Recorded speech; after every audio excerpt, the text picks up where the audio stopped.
वाह, तुम और बची थी। बिना झगड़े का रोना है। संसार की क्षणभंगुरता का ज्ञान नहीं होना चाहिए। सेठानी ने क्या किया? ऊपर के महल के सबसे ऊपर के कक्ष में उस बच्चे को बंद कर दिया। मोह सब कुछ करा सकता है, राग सब कुछ करा सकता है। कमरे में बंद। उसने ना सूरज देखा ना चांद देखा, रत्नों की रोशनी में वह प्रकाश देखा करता है। धनवान सेठानी थी, पैसे वाली थी। दासियों से कह दिया मेरा बच्चा बाहर नहीं निकलना चाहिए। उद्यान से मुरझाया हुआ फूल इसको नहीं दिखना चाहिए, पीले पड़ते हुए पत्ते इसको नहीं दिखना चाहिए, आकाश में चमकती बिजली इसको नहीं दिखना चाहिए। ऐसा कोई दृश्य ना दिखे मेरे बच्चे को। क्षणभंगुरता का दृश्य दिखा और मेरा बच्चा चला जाएगा। पूरा बंदी गृह में, उस महल में इतना सुंदर व्यवस्थाएं उसने ऊपर के महल में की, जो संसार में बाहर है उससे अच्छा संसार उस सेठानी ने भीतर बसा दिया। क्या कर सकते हैं, बहुत पाबंदियां लगती हैं। हमने भी घर छोड़ा तो ऐसे थोड़ी छोड़ दिया है, हैं? तुम क्या समझ रहे कि हम एक्स्ट्रा थे कि माँ बाप ने कहा जा रे दीक्षा ले ले, ध्यान रखना। नहीं, बहुत बड़े होते हैं, ध्यान रखना। जेल में लोहे की जंजीरों को तोड़ना आसान होता है, लेकिन मोह और प्रेम के बंधनों को तोड़ना बहुत मुश्किल का काम होता है। ये बड़े पतले बंधन होते हैं, लेकिन इनको तोड़ना, मोह तोड़ना बहुत कठिन काम है। और अपन तो तोड़ भी देते हैं, वो थोड़ी बैरागी हैं घर के लोग जो तोड़ देंगे, वो तो रागी देसी हैं। ध्यान रखना, रोका जाता है, बंदी बनाया जाता है, रोका हर तरह से प्रयास होता है। इतने समझाने वाले मोहल्ले के आ जाते हैं, क्या बनना मुनि बन के क्या होता है, फालतू घर में रहे, खुद तो ले नहीं रहे, उसको और रोक रहे हैं बैठ करके। क्या रखा है संसार, अरे बड़ा कठिन है ये सन्यास, मत ले, सोच ले। एक सन्यासी बने, पहले के जमाने में एक दीक्षा लेता था तो उसके साथ हजारों दीक्षा ले लेते थे। आज ये है, एक दीक्षा ले 1000 वकील खड़े हो जाते। मत ले, क्या रखा है, मोक्ष मोक्ष होना नहीं, सब महाराजों का हमने देख रखा है, कोई मतलब नहीं है, बेकार मत कर, सोच ले। इतना टॉर्चर करेंगे उसको कि कैसे भी उसका बैराग कैंसिल हो जाए। ना हमने नहीं ली तो तुम कैसे ले सकते हो। रानी सेठानी ने कहा कोई भी वैराग्य का दृश्य नहीं दिखना चाहिए। इतने नाजों से पाला बच्चों को, एक ही बेटा था, जो कहे वो चीज उसे प्रस्तुत कर दी जाती थी। एक दिन क्या हुआ, उस राजधानी में एक रत्न कंबल बेचने वाला आया। रत्नों से जड़ा हुआ कंबल था, वह बेचने आया। राजा के सामने पेश किया कि महाराज ऐसे कंबल दुनिया में कहीं नहीं मिलेंगे, ये रत्नों के कंबल हैं, आप खरीद लीजिए। राजा ने देखा कंबल बहुत सुंदर थे, लेकिन राजा ने कहा कि इसकी कीमत बहुत ज्यादा है। बोले आप तो सम्राट हैं, आप तो राजा हैं। राजा न्यायप्रिय होते थे पहले के। मैं सम्राट भले हूं, लेकिन मेरे खजाने में यदि पैसे हैं ना, वो मेरे नहीं, मेरी प्रजा के पैसे हैं, और प्रजा के पैसों को मैं ऐश्वर्य में खर्च नहीं कर सकता हूं। जहां हमको नहीं लेना है। आजकल के राजा नहीं थे कि राम राम जपना और पराया माल अपना, ऐसे नहीं थे। पहले के राजा न्यायप्रिय होते थे। टैक्स का पैसा आया है, मैं इसे व्यर्थ में बर्बाद नहीं करूंगा, मेरे पास जो कपड़े हैं मैं उसमें जीवन जी लूंगा।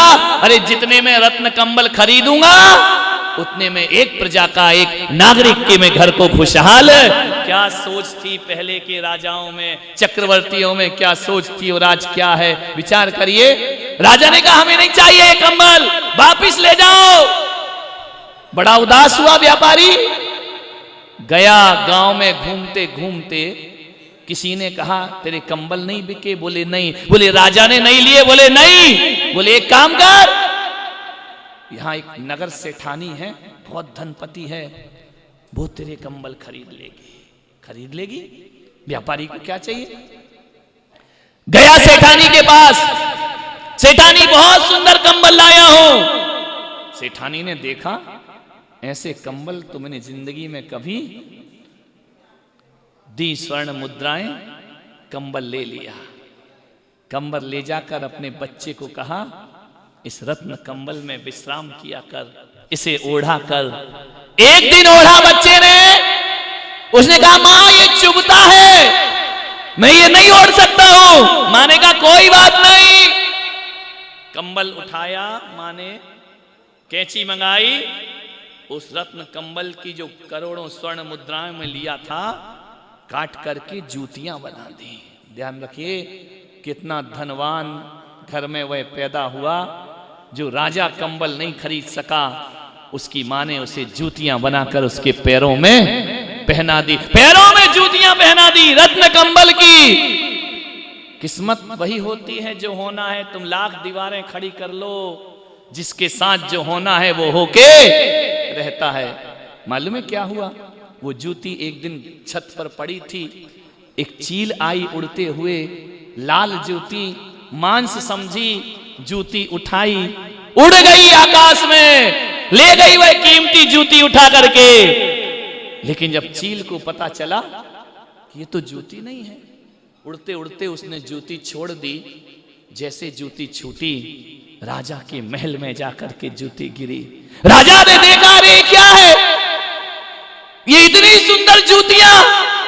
कौन धनपति है इस संसार में जो इतनी सुंदर जूतियां पहना करता है? पता चला ये वही कंबल है महाराज, जिसे तुम खरीद नहीं सके। किसी ने उसकी जूतियां बना करके कंबल को काट के रख दिया। राजा ने कहा ऐसा कौन है, ऐसा कौन धनपति है जो करोड़ों के कंबल खरीद कर जूतियां बनाता है? राजा को पता नहीं था, महलों में रहने वालों को क्या पता कि नगर में और राजधानी में क्या हो रहा है। राजा ने कहा पता करूंगा कौन है ऐसा धनवान। पता चला सुरेंद्र दत्त सेठ की सेठानी यशोभद्रा, उसने ये कंबल की जूतियां बना दी। राजा कहा चलो मिलने चलते हैं, धनपति है, पैसे वाले हैं, चलते हैं उनके पास। जैसे ही गए राजा, सेठानी को पता कि सम्राट मेरे घर में पधार रहे, राजा मेरे घर में आ रहे हैं। सेठानी ने स्वागत किया, सत्कार किया। राजा आ जाएं, महाराज आ जाएं, आस्था और विश्वास से लोग स्वागत किया करते हैं। मैं भी आपसे कह रहा हूं, आपके नगर में यदि कोई धनपति आ जाए, धनपति का स्वागत करना या नहीं करना, उसके पुण्य की अनुमोदना जरूर करना, उसे अपने घर में जरूर ले जाना, उसके चरण अपने घर में जरूर पड़वाना। ध्यान रखिए, विचार करिए, सोचना है आपको। पुण्य की अनुमोदना करो, पुण्य बढ़ेगा। लेकिन हम क्या करते हैं? पुण्य के द्वेष रखते हैं, इसलिए हमारे पास पुण्य आता।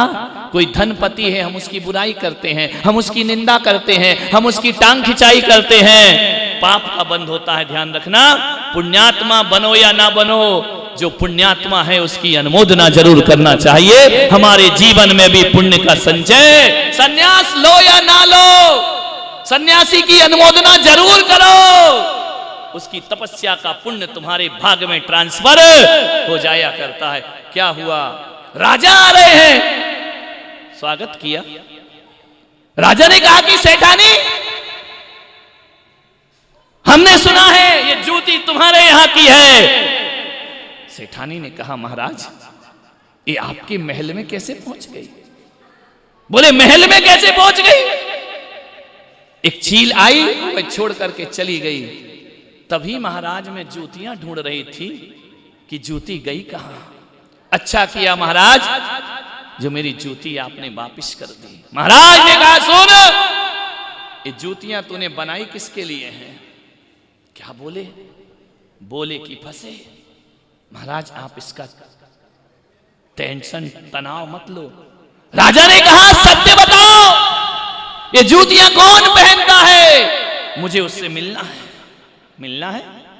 सेठानी को डर हुआ कि मेरा बेटा राजा को देखकर बाहर की दुनिया ना देख ले, वह छोड़ करके ना चला जाए। महाराज उससे आप नहीं मिल सकते हैं, ये राजा आज्ञा है, राजा की आज्ञा है। नहीं मिलने दोगी सेठानी तो तुम्हें दंड दिया जाएगा। दंड दिया जाएगा? चलो तुमको मिला देती हूं। ले गई ऊपर महल में पुत्र से मिलाने के लिए। दीपक से आरती उतारी, उसके ऊपर सरसों अक्षत का छेपण किया, राजा के स्वागत किया, बिठाया, महाराज भोजन करिए। राजा देख करके रह गया, इतना सुंदर बालक, इतना खूबसूरत, इतना सौंदर्य का धनी, घुंघराले केस, उन्नत ललाट, गुलाब की पंखड़ियों जैसे ओंठ, हाथ पैर बिल्कुल नाजुक। महाराज ने कहा कि ये पुत्र तुम्हारा है सेठानी? हाँ महाराज, ये मेरा पुत्र है। इतना सुंदर, इतना खूबसूरत? बोले हाँ महाराज। राजा के लिए भोजन परोसा गया, उसी कक्ष में राजा ने भोजन किया। क्या देखते हैं कि जो पुत्र था उसकी आंखों में झरझर आंसू बह रहे हैं, वह सीधा नहीं बैठ रहा, हिल रहा, इस तरह से बड़ी परेशानी हो रही है। विचार करिए, राजा ने पूछा कि सेठानी ये तुम्हारा पुत्र रो क्यों रहा है? ये सीधा क्यों नहीं बैठता, इसको कोई तकलीफ है क्या? और एक बात बताओ सेठानी, ये भोजन मुंह में लेके थूकता क्यों है? ये खाता नहीं है क्या भोजन? इतना सुंदर है। और उसने कहा महाराज, ये मेरा बेटा है, बड़ी नाजों से पला है। मैंने दीपक से आपकी आरती उतारी है ना, तो मेरे बच्चे को ये रोशनी बर्दाश्त नहीं हो रही आंखों में, इसलिए उसकी आंखों में झरझर आंसू। इसने आज तक दीपक नहीं देखा है, ये तो रत्नों के प्रकाश में पला है, इतनी तेज जलती हुई ज्योति ये बर्दाश्त नहीं कर पा रहा है, इसलिए इसके आंखों में आंसू आंसू आ रहे हैं ज्योति देख करके। ये बेटा क्या करेगा अपनी जिंदगी में? क्या करूं महाराज, ऐसे ही संतान है, ऐसे ही पाला है मैंने। बोले राम सेठानी जरा ये बताओ, ये हिल क्यों रहा है? बोले मैंने आपके ऊपर सरसों और अक्षत छिड़का है ना, वो इसकी आसन पे चला गया है एक दाना, जो इस बच्चे को चुभ रहा है, वो बर्दाश्त नहीं कर पा रहा है, वह तकलीफ में है, वह कष्ट में है। महाराज ये नहीं बैठ पाएगा सीधा। राजा ने कहा इसे सरसों का दाना चुभता है? बोले हाँ। अच्छा एक बात और बताओ सेठानी, ये खा क्यों नहीं रहा, थूक क्यों रहा है? बोले महाराज ये वाला भोजन ये नहीं खा सकता है, ये तो वो वाले चावल खाता है जिसे सांझ ढले में कमल पत्र पर रखती हूँ। वह चावल जब रात भर में मुलायम हो जाता है, फिर उसे बना करके पका के मैं अपने बच्चे को देती हूँ। ये वाले चावल ये बच्चा नहीं खा पाएगा, ये रोटी नहीं खा सकता है। एक ककड़ी का नाम सुनता है उसको जुकाम हो जाया करता है, सर्दी हो जाया करती है, ये बहुत ज्यादा नाजुक बच्चा है। महाराज ने कहा इतना नाजुक बच्चा मैंने जिंदगी में आज तक नहीं देखा। राजा ने देखा, उस बच्चे से मिला, गले से लगाया, उस बच्चे के ओंठों पे रुधिर बहने लगा, हाथों से खून आने लगा। महाराज ने कहा ये क्या हुआ? बोले आपके वस्त्र में जो नगीने जड़े हैं वह इसे चुभ रहे हैं, ये खून की धार उसकी लग रही है। चिंता मत करो महाराज, मैं इसका उपचार कर दूंगी। राजा चला गया। मालूम है सेठानी निश्चिंत हुई। राजा ने बच्चे को इनाम दिया, उपहार दिया, और राजा ने कहा मैं सौभाग्यशाली हूं कि मेरी राजधानी में तुम्हारे जैसी सेठानी भी मौजूद। इतना प्यार जो बच्चे को करती है, बहुत प्यार किया।